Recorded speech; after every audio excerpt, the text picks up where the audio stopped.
Olá, pessoal, como vocês estão? Estamos aqui no nosso segundo podcast da Orbital. Muito felizes em receber o Tadeu, o Matheus e a Júlia. Sejam muito bem-vindos. Esse podcast tem o objetivo inicial e principal de trazer informações atualizadas em relação à fisioterapia e à ortopedia, o que existe de consenso, o que existe de evolução na literatura e a nossa prática clínica, que é tão importante. Sejam muito bem-vindos. O Tadeu é marido da Paula, pai da Júlia, Alice e Laura. É ortopedista, cirurgião de ombro e cotovelo dos hospitais da Unimed BH e do Hospital Horizonte e é membro titular da Sociedade Brasileira de Ortopedia e Traumatologia. Bem-vindo. Quer falar um pouquinho da sua trajetória, Tadeu? Obrigado pelo convite, né? Minha trajetória, eu formei em 2014, né? Fiz uma residência de ortopedia até 2017. Em 2018 a gente fez o fellow no hospital da Unimed, lá no Madre Teresa, na cirurgia de ombro e cotovelo. E desde então a gente vem batalhando aí, estudando, tentando entender cada vez melhor, né, as doenças do ombro e cotovelo para tentar ajudar cada vez mais eficiente nossos pacientes. Muito bom, muito obrigada. Uma curiosidade bacana, que os dois são papais de novo, os dois estão com a neném em casa, mais 2 filhas, mas a vida deles, né? O Tadeu acabou de voltar do hospital agora por causa de uma intercorrência e se dispuseram a dedicar um tempo aqui em favor da ciência e da comunicação. Então, isso me faz agradecê-los mais ainda. Eu conheço a trajetória dos dois, o Tadeu eu acompanhei desde a residência, eu conheço o Tadeu, então uma pessoa que estuda pra caramba, que traz assim uma qualidade de atendimento. Os pacientes são ele é muito cuidadoso com os pacientes adoram o Tadeu. Então, muito obrigado, viu, Tadeu? Obrigado. Muito feliz de você estar aqui. E o Matheus Percope é o marido da Larissa, pai da Luísa, Laura e Lorena, é ortopedista especialista em cirurgia do ombro e cotovelo, cirurgião dos hospitais da Unimed BH e do Madre Teresa, aqui em Belo Horizonte, e membro da Sociedade Brasileira de Ortopedia e Traumatologia. O Matheus eu conheço também já tem um tempo, uma pessoa super cuidadosa com os pacientes, atendo alguns pacientes dele, e muito prática e ele gosta muito assim do acolhimento desse paciente, de acompanhar a jornada dele. Isso é muito importante, né, gente? Para uma qualidade e para um resultado bacana, um desfecho importante, essa relação entre a fisioterapia e a ortopedia é fundamental. Quer falar um pouquinho, Matheus, sobre a sua trajetória? Agradeço muito pelo convite, conversar, estar com o Tadeu aqui, que é uma pessoa que a gente convive, né? Tá no dia a dia com vocês, é uma coisa muito gratificante. E, assim, minha trajetória, eu estou hoje no R15, então, assim, eu formei em fim de 2010, 3 anos de ortopedia, fiz 1 ano de ombro e cotovelo no mesmo lugar, em 2014, acabou que em 2015 eu fiquei 1 ano fora, vendo coisas de ombro e cotovelo nos Estados Unidos, e depois fomos para a lida, estamos nessa lida aí já tem um bom tempo, cuidando do paciente, aprendendo todo dia, descobrindo coisas novas, às vezes coisa que quando eu comecei era uma coisa, a gente tinha uma linha de raciocínio que hoje a gente já pega e olha e fala, olha, mudou muito a respeito. Então, a medicina ela é uma coisa que está sempre avançando, sempre mudando, e a gente tem que acompanhar. Ainda mais a gente que lida com residente, a gente tem uma responsabilidade a mais, que você tem que estar sempre acompanhando, atualizando isso tudo. E a gente pensando em ciência, eu ouvi essa semana de uma professora que a gente tem que desapegar, né? Trabalhar o LX. Porque não são verdades absolutas quando a gente fala em medicina, né? A gente está sempre pesquisando, a relação do estudo no tendão tem melhorado muito, o estudo anátomo-patológico, os aparelhos de ultrassom. Então, se a gente não acompanhar isso, a gente vai estar oferecendo para o paciente o que nem melhora mais, né? O que não tem nem evidência. E convidamos a Júlia. A Júlia é nossa fisioterapeuta da Orbital e ela vai falar um pouquinho desse currículo dela. Primeiramente, eu queria agradecer também a oportunidade de estar aqui. É uma honra estar rodeada de profissionais que sempre têm procurado estudar e têm tanta experiência, tanto a Cris quanto o Matheus e o Tadeu. Agradeço pela oportunidade. E eu sou uma fisioterapeuta formada pelas Ciências Médicas, formei em 2023, recém-formada praticamente. Já estou fazendo a pós-graduação em ortopedia pela UFMG. E atualmente eu estou como residente em fisioterapia esportiva lá no Clube Atlético Mineiro e sou fisioterapeuta da Orbital também. Muito bem-vinda, Júlia. Eu não me apresentei, né, gente? Eu sou a Cristiane Vilela, fisioterapeuta, terapeuta ocupacional, também sou mãe de 3, assim como os meninos. Sempre gostei da área de ortopedia, sempre gostei da reabilitação, em priorizar a função do paciente mesmo, em avaliar o paciente como um todo, e tenho aprendido cada vez mais, né? É interessante que, às vezes, a gente vai fazer um curso, eu pude participar agora do curso de formação avançado da N-Curls, e os pacientes falam assim, não, Cris, você já sabe muito, você não precisa. E pelo contrário, né? Quando a gente mais estuda, a gente vê que a gente tem que estudar mais ainda, que ainda falta muita coisa para a gente estudar. Então, a gente tem que estar sempre se atualizando, inclusive para ver se essa abordagem que a gente utiliza está sendo correta e se é o melhor que eu tenho para oferecer para aquele paciente. Isso é muito importante, esse estudo constante. Então, a gente vai começar falando da tendinopatia, do conceito da tendinopatia. Nós estávamos agora há pouco conversando um pouquinho também, e a gente queria trazer esse conceito. Matheus, você começa para a gente? Com certeza. Então, assim, a tendinopatia é um conceito mais abrangente, né? Por muito tempo se discutiu a questão a tendinite, porque assim, a tendinopatia ela vai englobar muita coisa. Porque você não pode pensar num tendão como uma estrutura isolada.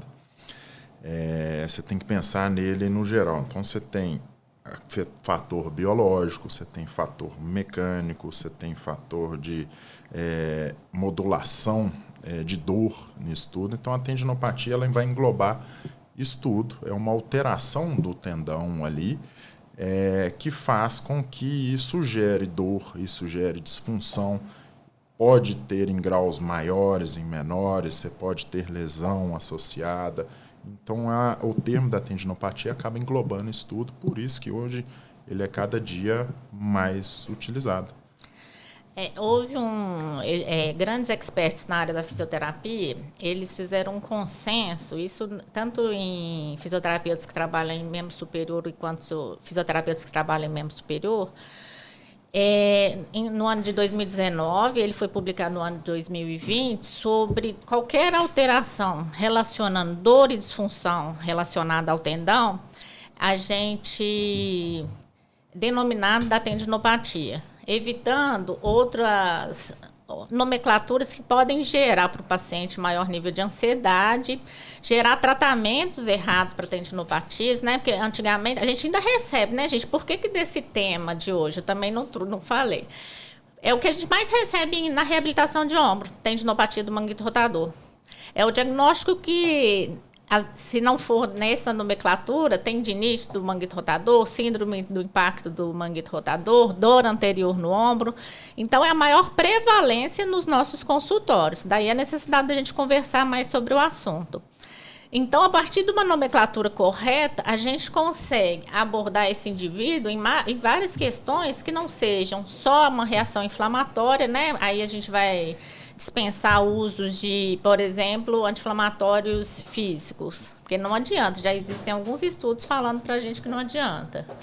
A gente também vai evitar o uso de anti-inflamatório oral, dependendo da progressão ou do tratamento, isso em conversa com o ortopedista responsável.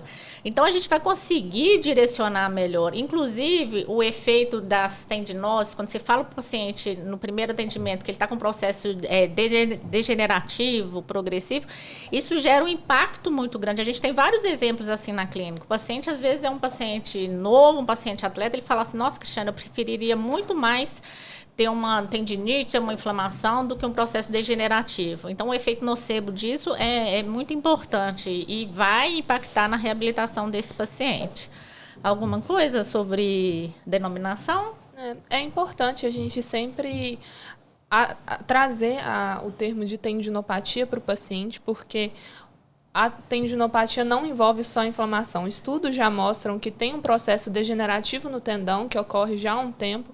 Então, trazer para o paciente que tem essa necessidade de fazer uma reabilitação por um determinado tempo, ele precisa estar dedicado a fazer os exercícios, a fazer tudo que é necessário para ajudar no reparo tecidual desse tendão que já tem um processo degenerativo, é mais importante do que o paciente imaginar que ocorre um processo unicamente inflamatório e que só um anti-inflamatório resolveria o problema dele. Sem falar também só assim, um pouco de vivência clínica, hoje em dia a consulta médica ela já não é mais talvez a principal fornecedora de informação para o paciente. Talvez ela seja só o gatilho inicial. Então, tudo que a gente fala ali na consulta, acabou a consulta, hoje isso é inevitável. O paciente vai para casa, antes era no Google, agora ele já vai para o chat GPT e sabe-se lá o que vai ser daqui a 1, 2, 3 anos, com essa transformação digital que a gente está tendo.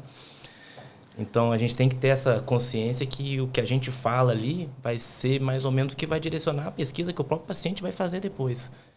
Então, tomar cuidado com a nomenclatura que a gente usa, porque às vezes o paciente ele entende uma coisa diferente. Eu pego um paciente que tem já uma lesão mais grave, uma ruptura do manguito rotador, ele fala, mas antes eu tinha só tendinite, agora eu tenho uma ruptura.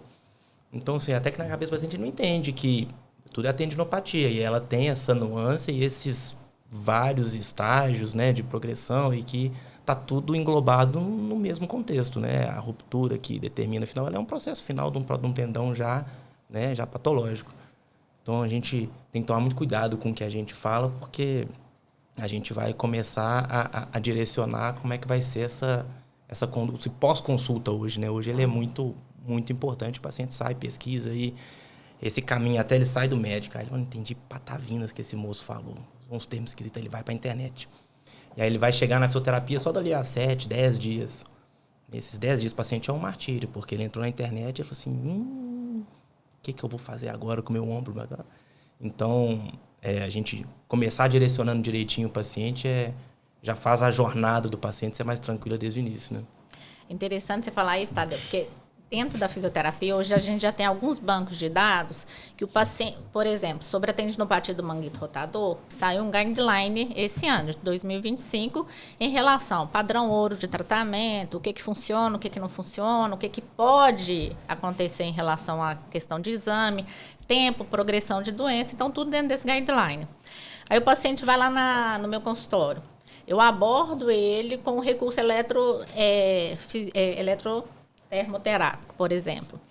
E ele pode ir lá na plataforma Pedro e colocar assim, uso laser, tendinopatia do manguito rotador. Qual que é a evidência que ela está usando no meu tratamento? Então, o paciente hoje tem essas ferramentas. Então, é muito importante, né, gente, a gente trazer a informação cada vez mais correta. Eu acho, Sócrates, essa questão da informação, ela está disponível o tempo todo para todo mundo.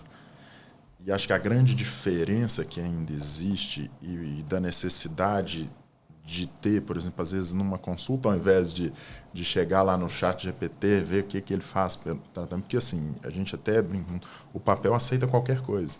Você pode falar, você pode escrever que isso aqui é roxo e eu acho que ele é roxo e ponto. E, na verdade, até com o passar do tempo, você vai tendo uma visão mais crítica. Quantas coisas que eu já li ali, falava aquilo ali, se tornava a verdade absoluta.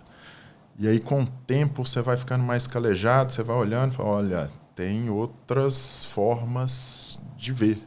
Inclusive, vai variar muito no pensamento, você vai, dependendo em que profissional que você procura, você vai ter uma visão completamente diferente do outro.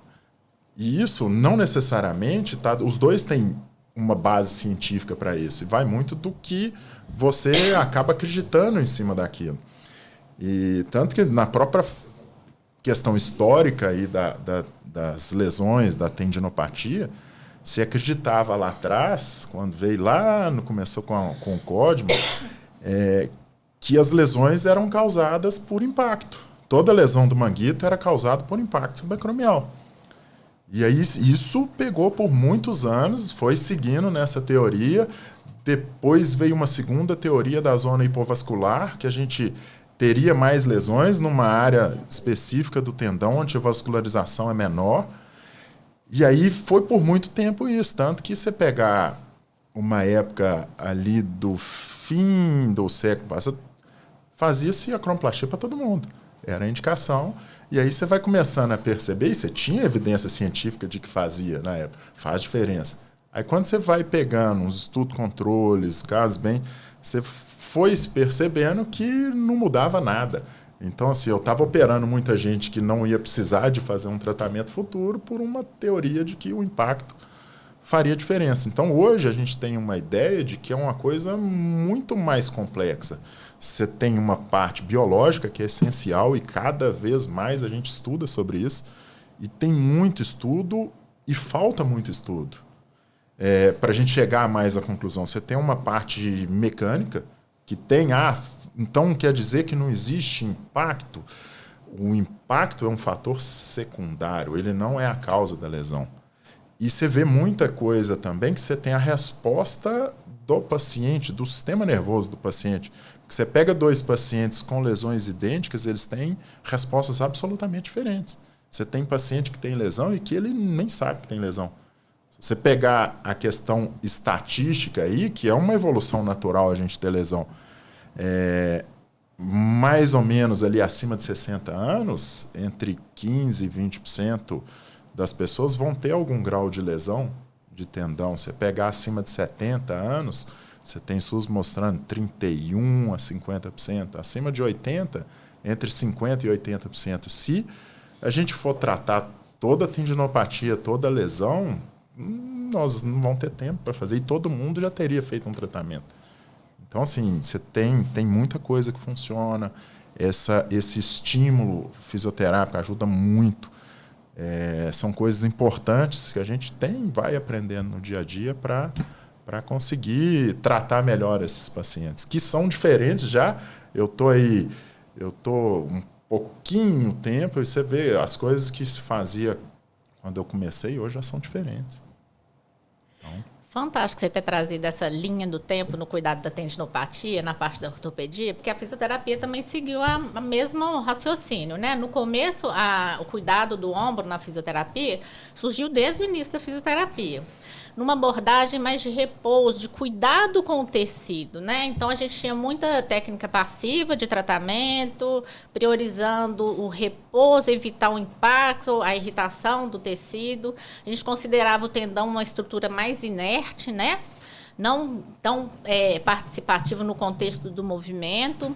Aí isso foi evoluindo para a década do final de 70, 80, que foi o grande boom do impacto, onde os ortopedistas operavam muito, né, na acromioplastia. E aí na fisioterapia a gente começou a tratar muito rotador externo para evitar essa colabação anterior, né, da cabeça do húmero. Então foi uma fase que todo mundo que tinha tendinopatia trabalhava rotação.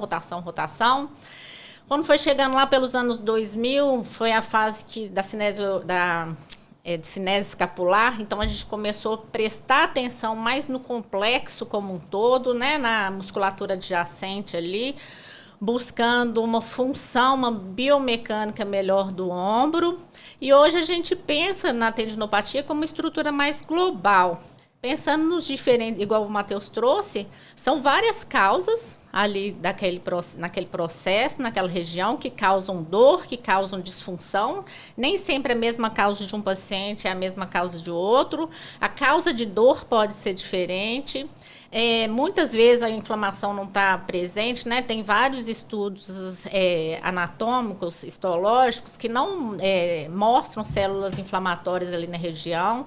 Pelo contrário, os fibroblastos, os tenócitos, que são as células funcionais ali do tendão, elas mudam, elas perdem aquela posição fusiforme, aquele formato fusiforme, ficam mais arredondadas, começam a produzir um colágeno mais desordenado, né? Em vez de produzir um colágeno do tipo 1, começam a produzir um colágeno do tipo 3. Então, você já vê que é um tendão disfuncional, né? Por uma variedade de causas, sendo elas biológicas, sejam elas da própria tensão, sobrecarga de exercício na região. Então, hoje a fisioterapia busca muito esse contexto global do paciente.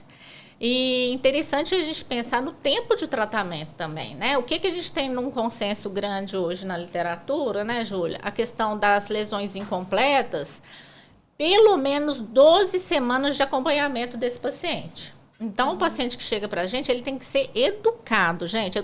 Educação em dor e educação do processo é fundamental.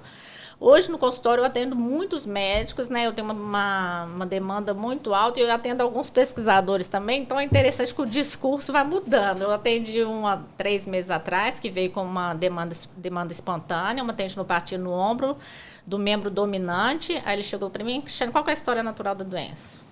O que tem de novo? O que eu vou poder perder de função?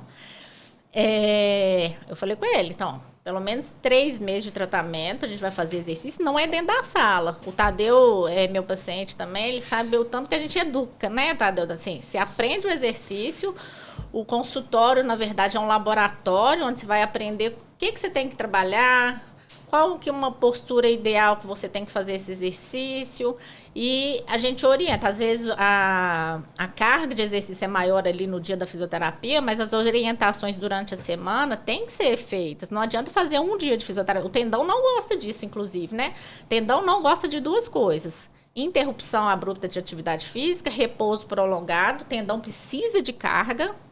O tendão precisa de carga. A gente só consegue alteração benéfica no tendão com carga. E aumento abrupto também de demanda, né? Às vezes você está parado muito tempo, você começa uma corrida e acha que você tem aquela performance de muito tempo. Isso ali vai incomodar a região do tendão. Aí, dependendo da saúde e integridade daquele tendão, você vai poder progredir com uma tendinopatia ou não. Aquilo vai se resolver em algum tempo, né? Dependendo da área também.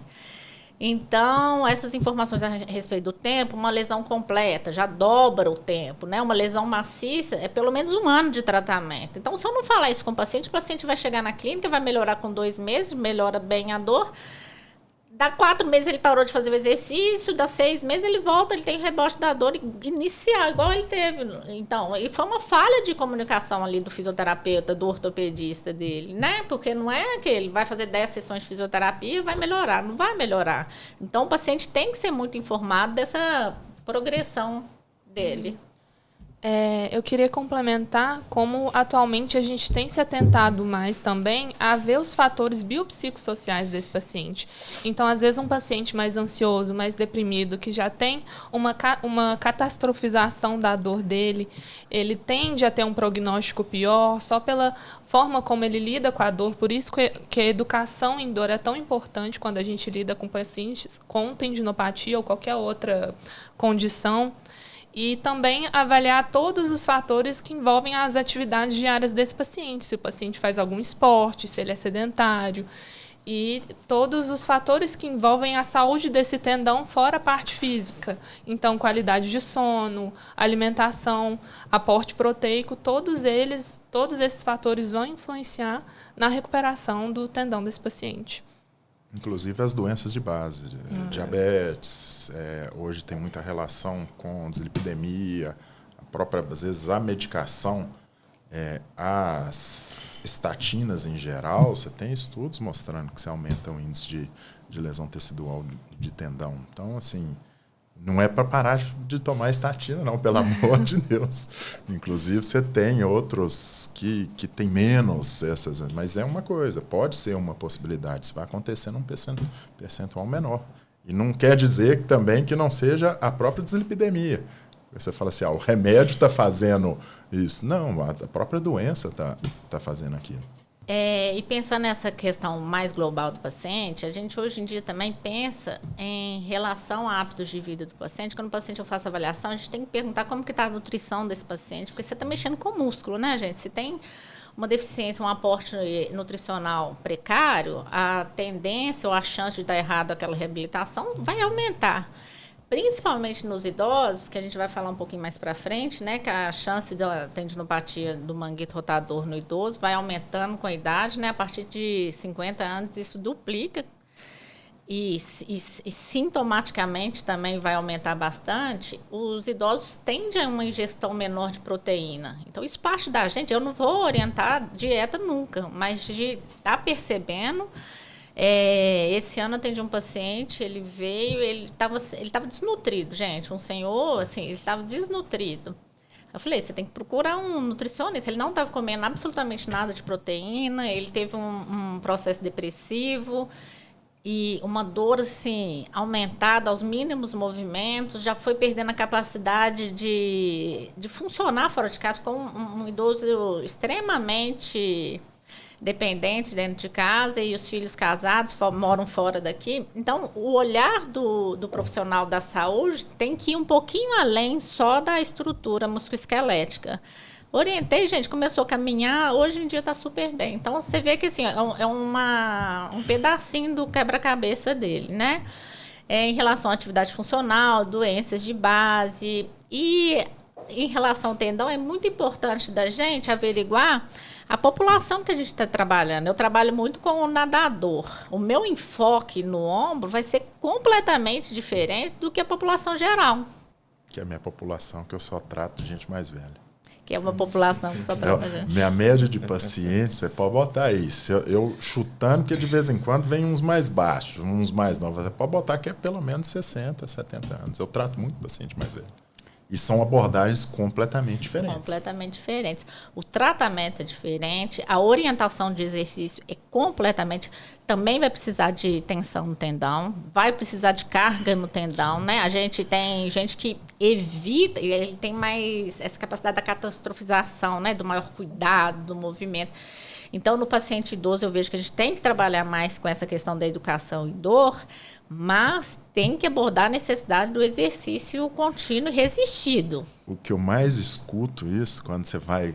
Porque hoje a gente tem, algumas vezes, o Tadeu sabe bem disso, a gente tem que convencer o paciente de que a cirurgia não é a melhor opção. É o contrário, a gente tem que falar assim, não opera porque não é a melhor opção. Às vezes um paciente vem, mas eu tenho uma lesão, eu tenho que operar, me falaram que eu não vou poder mais fazer exercício, é totalmente pelo contrário. O tendão, ele é dinâmico, se você ficar em repouso, você vai piorar tudo. Então você precisa fazer uma atividade, tem que ser uma coisa controlada, você começa fazendo um estímulo gradual, mas por que não? Você vai poder voltar às suas atividades, não tem contraindicação que ele volte às atividades. Tá com dor, não tá respondendo, aí é uma outra questão. Mas o exercício, ele é essencial. Essencial. Eu já atendi alguns idosos com tendinopatia do manguito, lesões extensas no manguito, que o sonho era voltar para o tênis. Mas ele acreditou que não conseguiria voltar pela lesão no ombro. Aí, nesse paciente, é a capacidade de convencimento, aí o paciente tem que melhorar, ele vai melhorando o sintoma. E eu ia para a quadra com eles, para a gente organizar movimento funcional mesmo. Eles derem claro. Tem coisa que a gente vai ter que adaptar, né, em relação ao esporte, atividade de vida diária ou prática desse paciente, mas geralmente eles conseguem retorno, e o retorno, por exemplo, no paciente idoso que joga tênis, gente, é o social deles, é uma importância muito grande para eles. Tanto de paciente idoso que eu tenho que o fim de semana, às vezes até depois já está aposentado, é a semana inteira, é a peteca.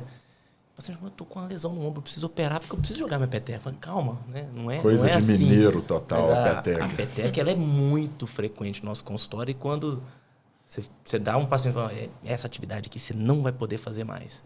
Isso para o paciente é muito sofrido, e aí a gente, entendendo o paciente no contexto todo dele, você percebe tanto que isso é ruim para ele, porque para ele a peteca é muito importante. Para mim, que não jogo peteca, não vai poder jogar peteca uma vez por mês, não tem problema nenhum.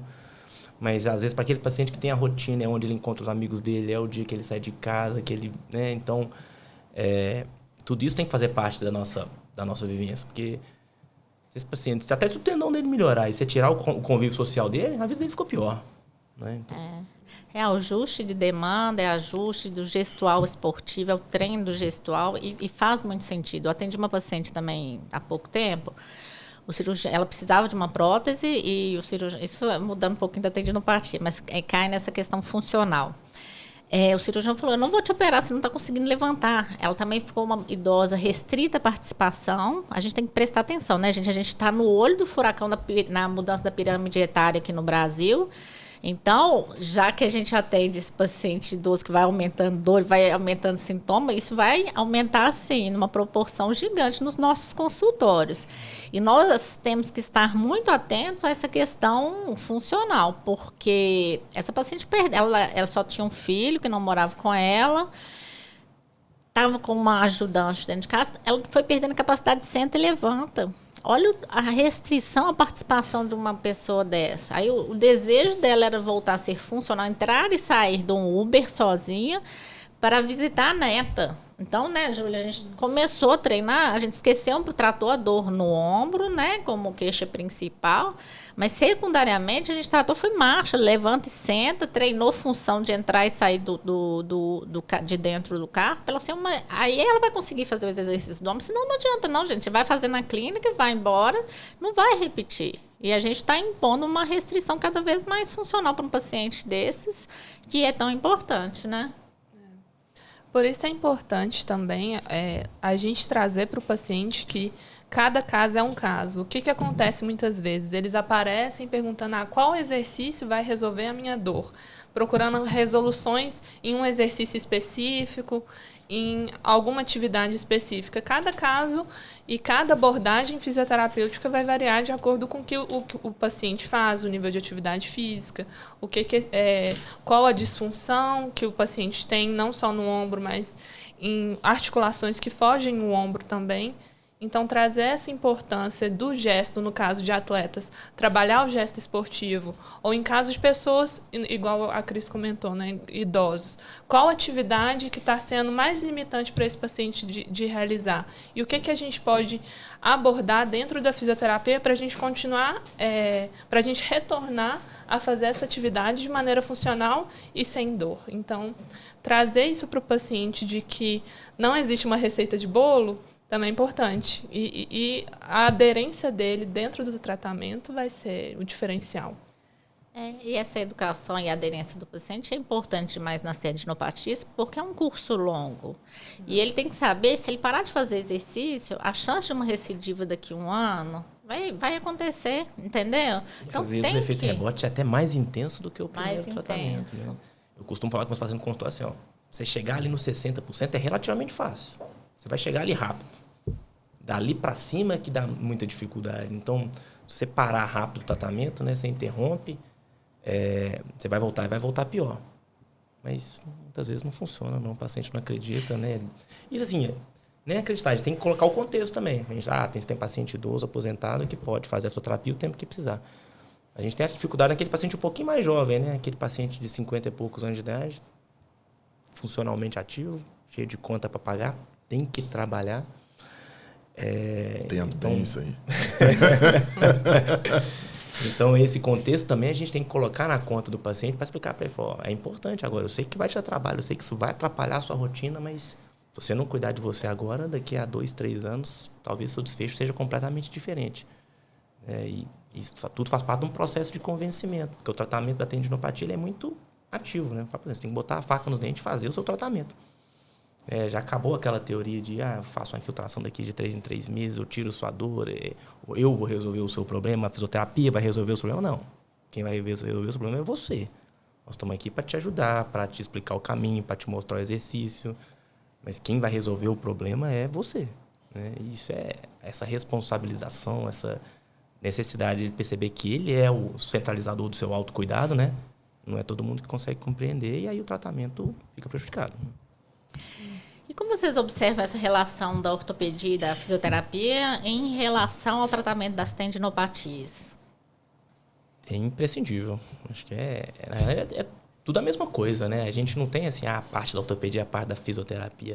É o mesmo tratamento, né? E da minha prática, é o que eu percebo onde a multidisciplinariedade é o mais importante, né? Assim, a gente ainda tem uma dificuldade quando a gente trabalha em medicina de saúde suplementar, a gente tem muita dificuldade. A gente não tem acesso ao fisioterapeuta, a gente não sabe quem não sabe qual que é a formação, não sabe qual que é a linha de raciocínio. Ele também não nos conhece, então também não tem nenhum apreço pessoal por nós. Aí fica aquela conversa de relatório, se muito. Existe. Né? Então, claramente, né, o paciente que tem uma abordagem fisioterapêutica adequada, a resposta dele é muito diferente.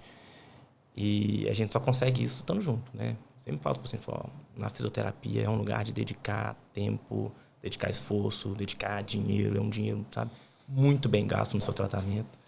A fisioterapia em conjunto, sem um responsável pelo seu cuidado, cada dia que você vai tem um estagiário diferente, tem uma fisioterapeuta que está lá, mas ela tem que olhar 15 pacientes ao mesmo tempo, aquela loucura, é diferente, né? Então, acho que assim, essa proximidade... Meus pacientes que evoluem melhor, disparado, são os pacientes que a gente tem em conjunto. Não tem nem dúvida, né? Porque a gente senta, discute, conversa. Agora ela está levantando para até aqui. Será que a gente pode ir até lá? Vamos fazer isso aqui juntos, né? Isso o paciente só ganha. Eu acho que eu não consigo nem ver até onde que vai o meu cuidado, até onde começa do fisioterapeuta, sabe? Mas tem muita sobreposição nisso aí. Não é nós e eles, né? Tá todo mundo junto, todo mundo no mesmo lado. E se não trabalhar todo mundo junto, a chance de não funcionar aumenta muito.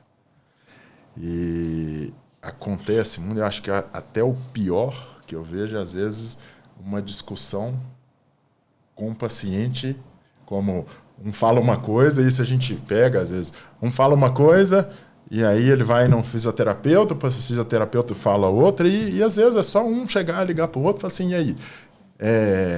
Como é que... não, eu acho que é isso. Pô, você tem razão nesse ponto. Ou então, a minha opinião é assim.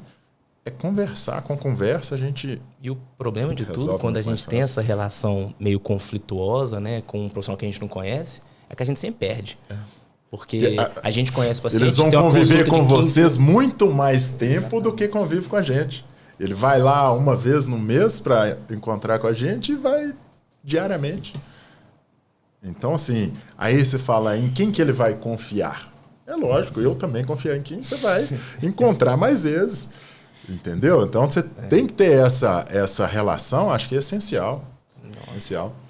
Eu acho que a gente tem um problema aqui no Brasil em relação à saúde suplementar. Eu não acho que seja culpa da saúde suplementar, porque é o único país do mundo, pelo menos que eu tenha conhecimento de todas as experiências que eu já tive, que a saúde suplementar é obrigada a oferecer um número ilimitado de sessões de fisioterapia para o paciente.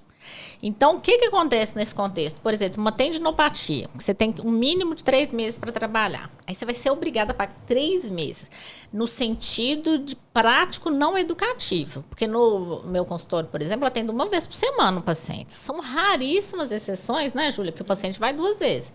Ele tem que sair de lá orientado a fazer os exercícios em casa, ao repouso que ele tem que fazer, o descanso que ele tem que ter em relação àquele segmento, o que ele pode já fazer na academia, e aí ele tem que fazer. A gente vai entregar a responsabilidade de quem é responsabilidade. A responsabilidade da saúde é da pessoa. Nós somos corresponsáveis. A gente não tem que ter a pretensão nunca de ser responsável pelo que o outro faz ou deixa de fazer em relação à sua saúde. Eu acho que nós somos, assim, profissionais de ponta em relação à informação, né? A receber os pacientes. Aqui no Brasil a gente tem profissional, assim como nos Estados Unidos, fisioterapeuta é a principal linha também de cuidado.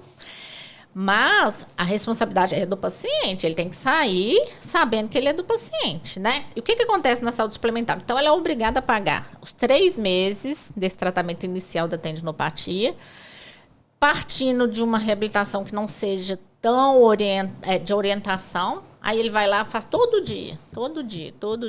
Aí a saúde suplementar está pagando aquilo todo dia. A conta não fecha. E faz a mesma coisa, às vezes, sem ninguém estar olhando se ele está fazendo certo ou errado. Sabe o que acontece comigo? Muitas vezes o paciente vai até mim, faz a avaliação e fala, não, eu vou seguir você. Mas você sabe que eu vou lá na fisioterapia para ficar fazendo? Assim, porque faz uma massagem, faz uma coisa... Então, olha como que está assim, é muito enviesado, é muito bagunçada essa questão, porque se não houver uma legislação maior, assim, para definir talvez a saúde baseada no valor, que é uma tendência no mundo, né, de métricas e resultados, continua desse jeito. Então, é difícil. Eu vejo que é difícil. Então, eu recebo muita gente no consultório que faz avaliação comigo e fica lá fazendo. Eu sou, geralmente, a primeira ou última opção. Porque eu sou, assim, a primeira de médicos como vocês, que sabem, que trabalham junto. E sou a última daquele que nunca não deu nada certo em outro lugar e chegam para mim.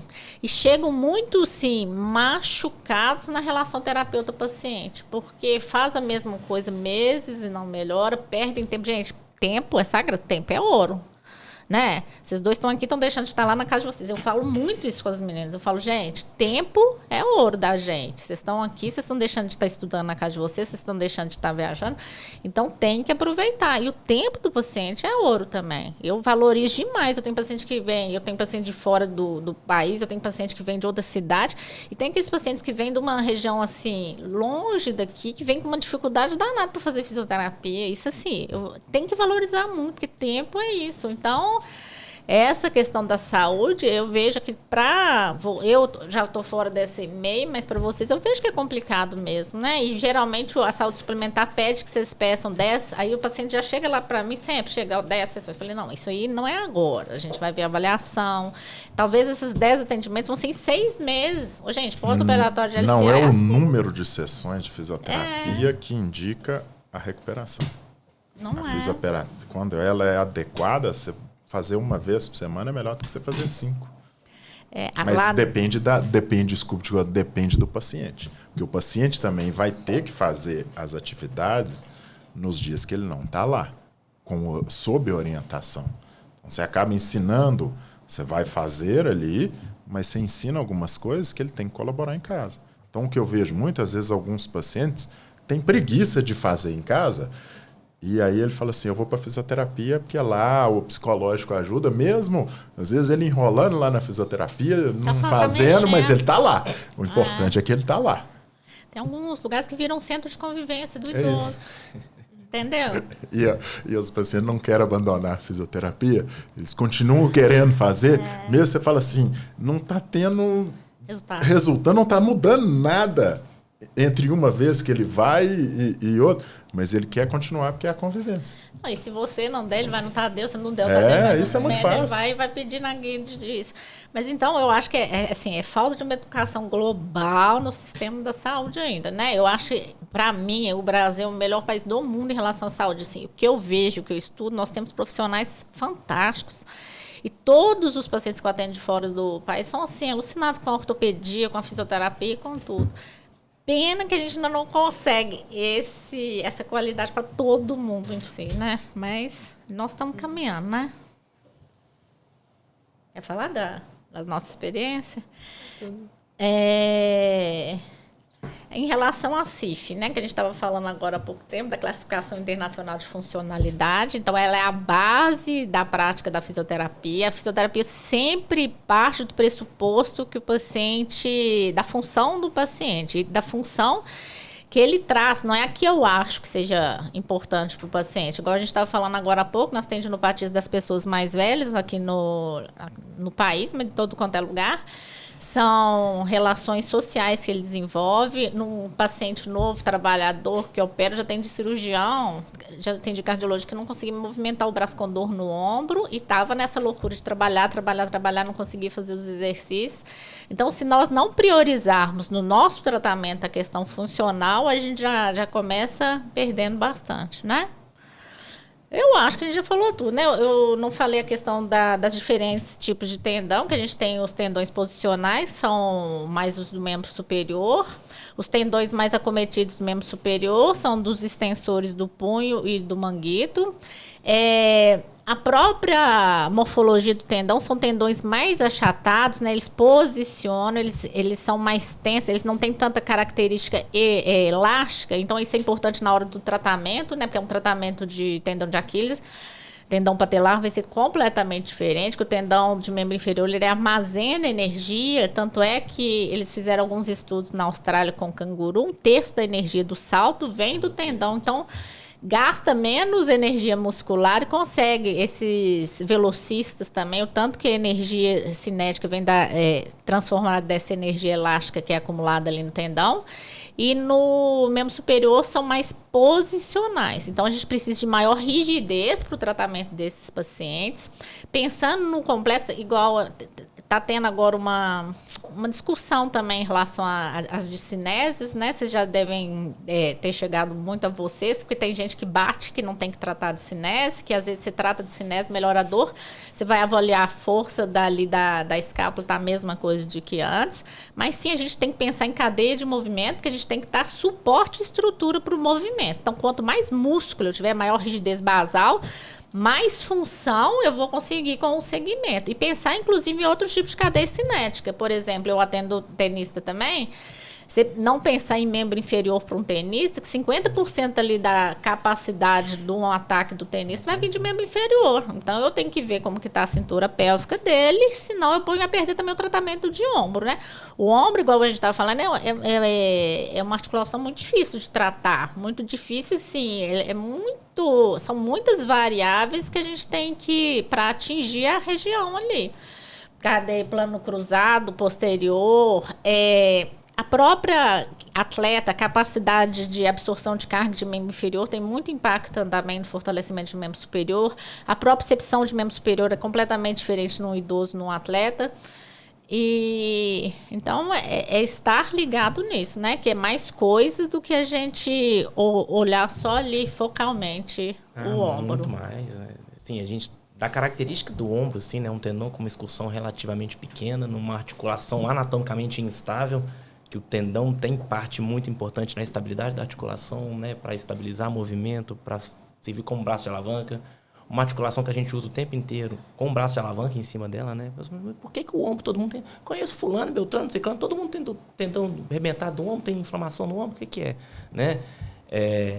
Realmente é um tendão mais propício à tendinopatia pelas suas características intrínsecas e pelo jeito que nós utilizamos a articulação do ombro, né?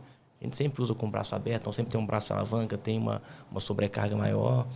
Então, é uma articulação com a prevalência grande de dor e de tratamento prolongado, né? E a gente tem que explicar esse paciente, você vai chegar na fisioterapia, o cara do joelho, ele vai chegar e vai embora. Você vai continuar. O cara lá que torceu o tornozelo, ele vai chegar e vai embora. Você vai continuar. Senão o paciente ele passa a entender que o tratamento dele não está funcionando. Fala, não vai, mas... O problema é ele. Cada um tem a sua particularidade, né? Só abrir um parênteses aqui que eu acho que é essencial nessa discussão sobre as tendinopatias, sobre as lesões. São duas entidades, são duas coisas completamente diferentes, a lesão traumática e a lesão degenerativa. E é importante reconhecer essa questão.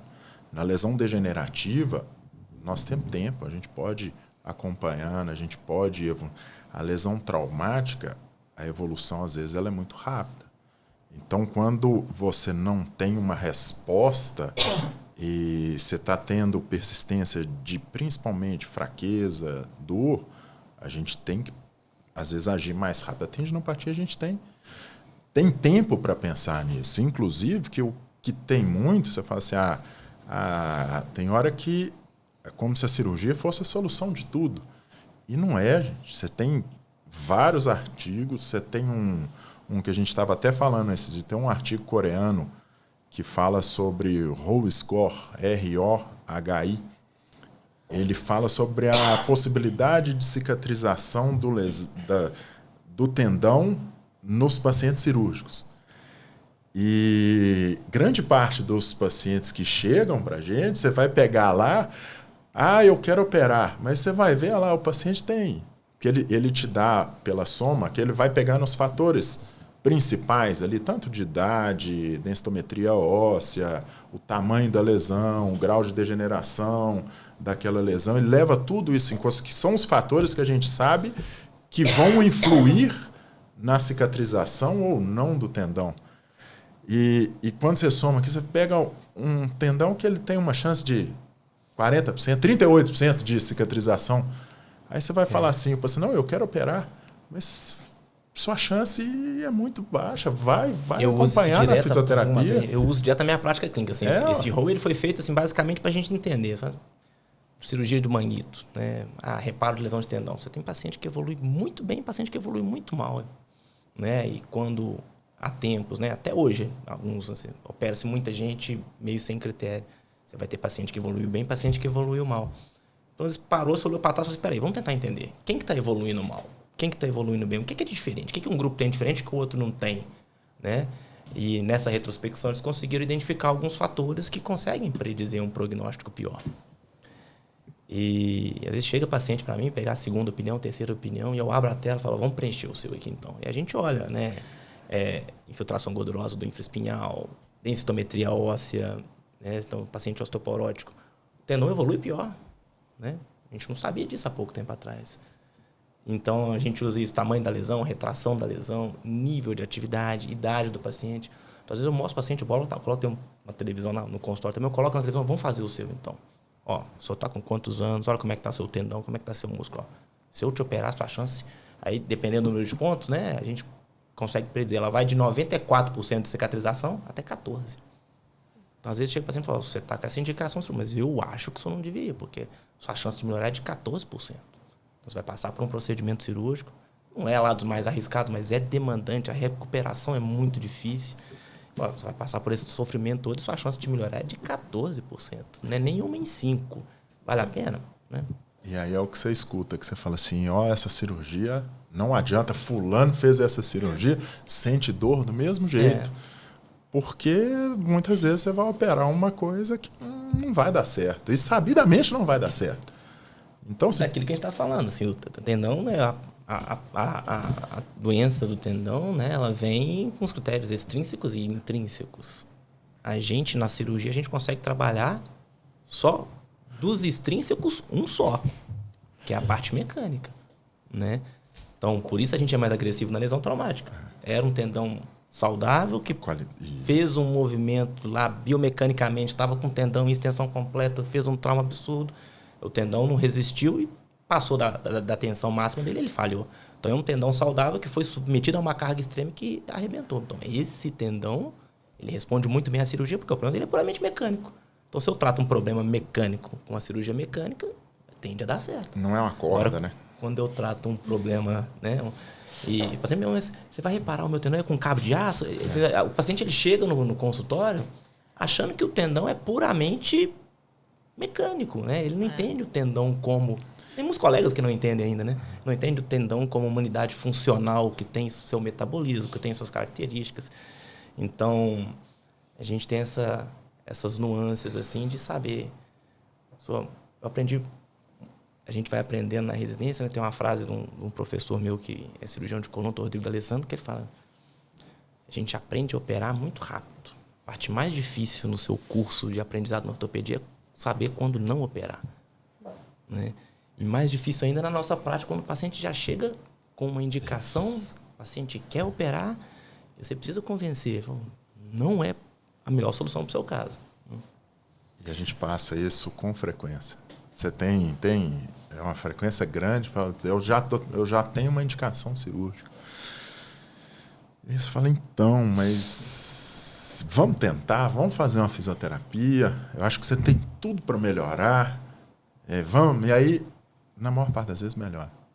Só que o que acontece muito, eu acho que isso às vezes é um problema grande nosso como médico, e que eu sou muito contrário. Eu acho que às vezes é como o médico, a opinião dele é absoluta. Eu vou falar isso, você tem que fazer isso e ponto final.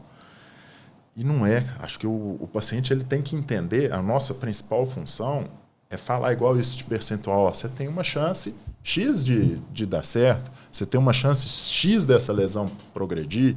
Ela pode progredir, mas ela pode não progredir. E o que a gente tem que fazer é orientar o paciente. Então, uma coisa que eu uso muito para essa questão do tendão, eu falo isso, sei lá, 10 vezes por dia. Que eu explico para o paciente, eu falo, quando você compra uma calça, você faz de tudo, você pode andar, você pode dar cambalhota, você pode fazer de tudo. Com o tempo, às vezes, no meio das pernas, aquele tecido vai ficando mais fino, no mineirês, ele vai puindo. E aí aquele tecido, às vezes um movimento bobo, uma coisa, ele rasga. E aí, se eu chegar ali e costurar o rasgado ali, o que vai acontecer? E eu pergunto, o que vai acontecer? Aí o paciente já fala, ele vai rasgar do lado. Eu falei, então, se eu reparar seu tendão, daqui a 2 meses, ele vai romper de novo. Justifica a gente fazer? Justifica, então, eu costurar toda a calça que tiver puída? Aí o paciente começa a entender melhor. Então, não é só chegar, jogar para ele e falar assim, você tem uma lesão. Eu acho que é educar, conversar e explicar quais são as alternativas. Porque a questão é, se chegam para se falar, não é bom. Já passei por isso algumas vezes. Eu falo, eu não faria isso, eu acho que dá para a gente tratar com você. Eu falo, não, eu quero operar. Não, mas eu acho que vamos tentar. Não, já passei por isso. Eu não acredito no tratamento conservador. Falei, mas dá para... Falei, aí eu começou, a sua chance é assim, mas aí depende, assado. Qual o tratamento conservador isso. que fez, né? Essa que é a questão. Voltando naquilo de geração de valor em saúde, será que vale a pena a gente ficar pagando um pouquinho na sessão de fisioterapia, o paciente fazer um tanto, porque aí esse tratamento vai falhar. E qual que é o custo para a saúde suplementar de ter que operar um paciente que provavelmente poderia ter escapado da cirurgia se tivesse feito um tratamento conservador adequado?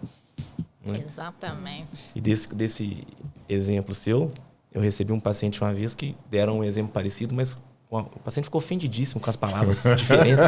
Chegou assim, doutor, eu vim cá porque eu fui no médico, ele falou que a gente não costura roupa velha. Eu falei, calma. Não é assim?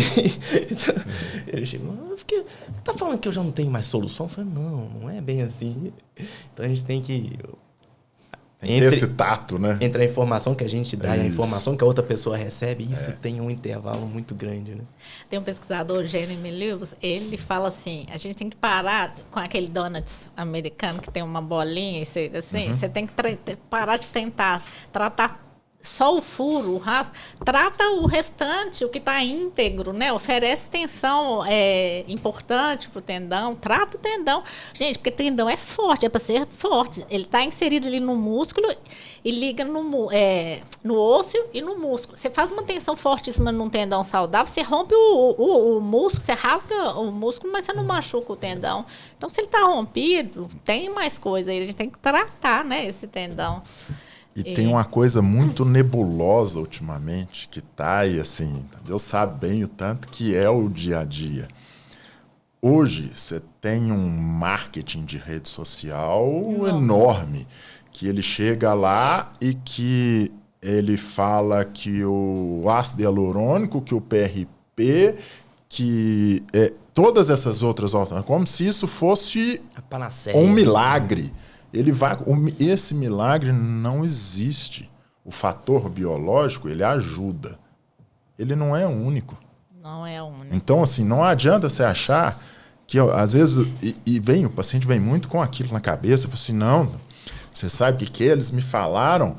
Que você quer me operar para ganhar dinheiro. Aí eu resumo basicamente, eu falo assim, eu ganharia muito mais dinheiro se eu ficasse aplicando só uma injeçãozinha aqui, outra ali em você, só que eu tenho que ter responsabilidade com o que a gente tem de resultado na literatura. Por que isso vende muito? A gente volta naquilo. Porque aí o paciente deixa de ser o responsável pelo seu tratamento. Ele volta a receber um tratamento passivo. Fala, não, só vou lá, vou receber essa injeção, isso vai funcionar. Então, isso pega nesse perfil. A gente volta naquele negócio da educação, né? O ácido não funciona, o PRP não funciona. Não é assim. Isso. Mas faz parte de um contexto, tem suas indicações, adjuvantes principalmente, mas... Tanto é que nesse último guideline eles falam isso, falam assim, não, pode o PRP, pode o ácido hialurônico, mas não é a primeira escolha. Eles têm fatores de analgesia. Essa é a principal, o que a gente tem de evidência científica hoje, eles são fatores de analgesia. A longo prazo, quando você pega os estudos, porque assim, voltando lá atrás, o papel aceita tudo. Quando você pega os estudos a curto prazo, faz diferença, como o corticoide faz diferença. Como a fisioterapia faz diferença. A longo prazo, estudos bem desenhados, ainda falta muita coisa. As meta-análises mais recentes, elas são muito heterogêneas. Você tem, e aí você vê claramente, você começa a ler, você já sabe o que tem de resultado. Você sabe para que lado que um vai, para que lado que o outro vai. Falta muito estudo. A biologia, gente, é essencial.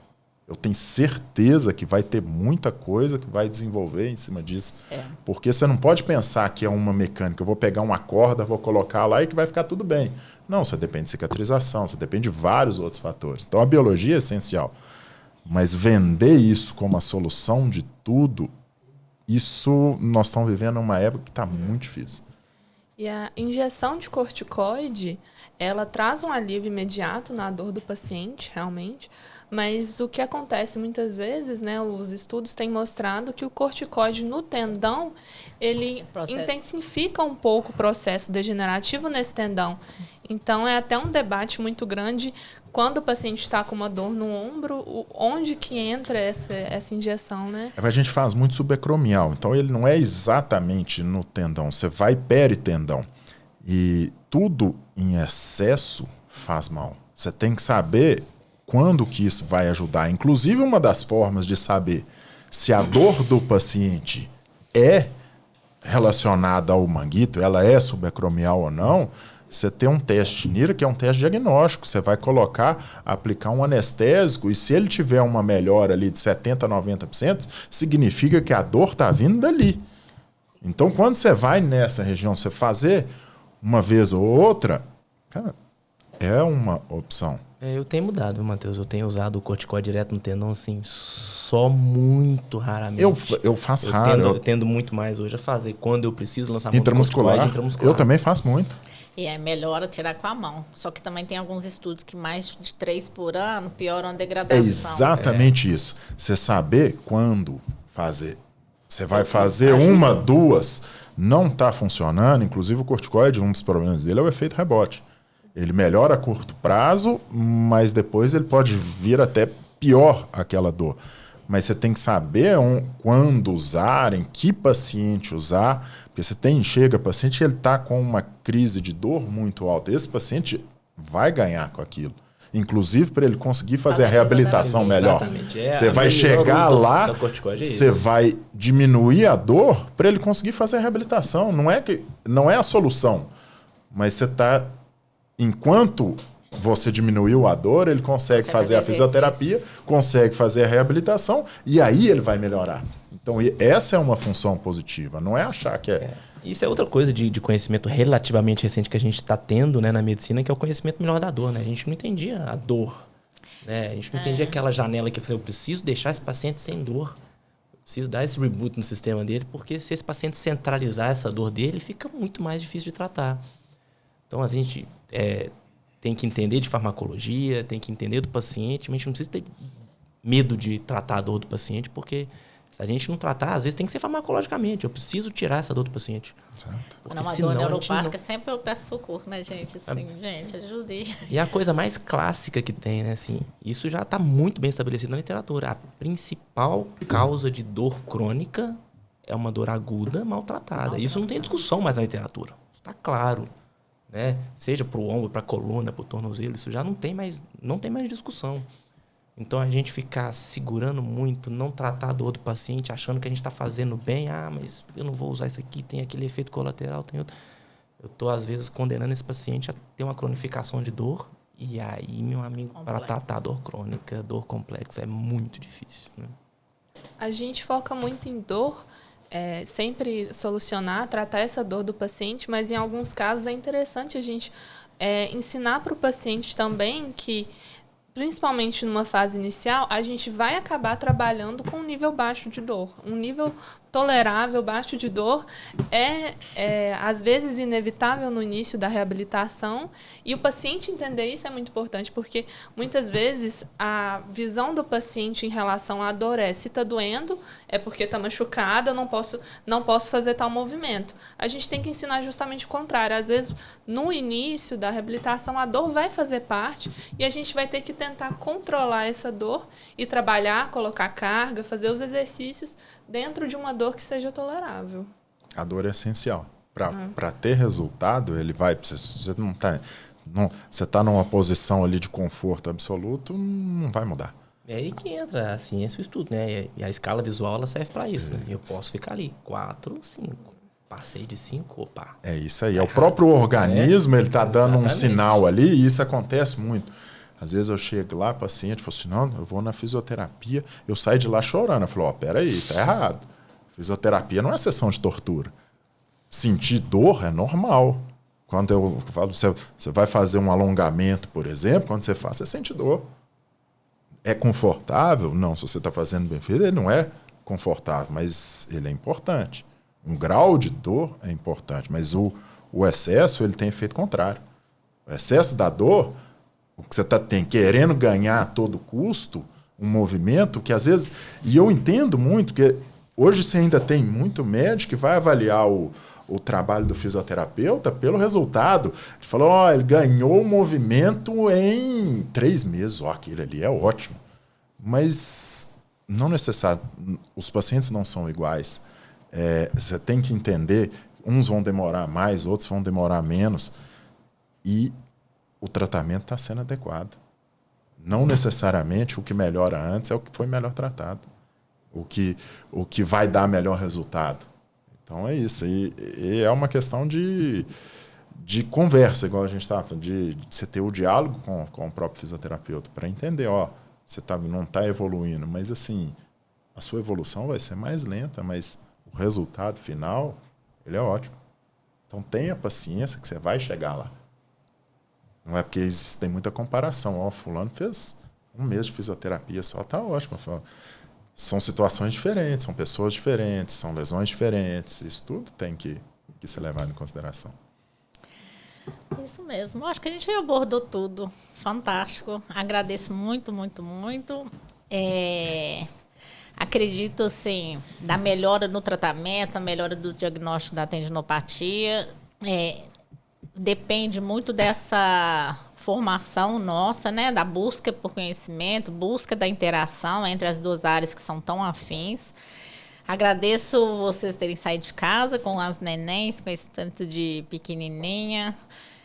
Agradeço a Júlia de estar presente e serão convidados para outros, viu? Não desistam. Será um prazer.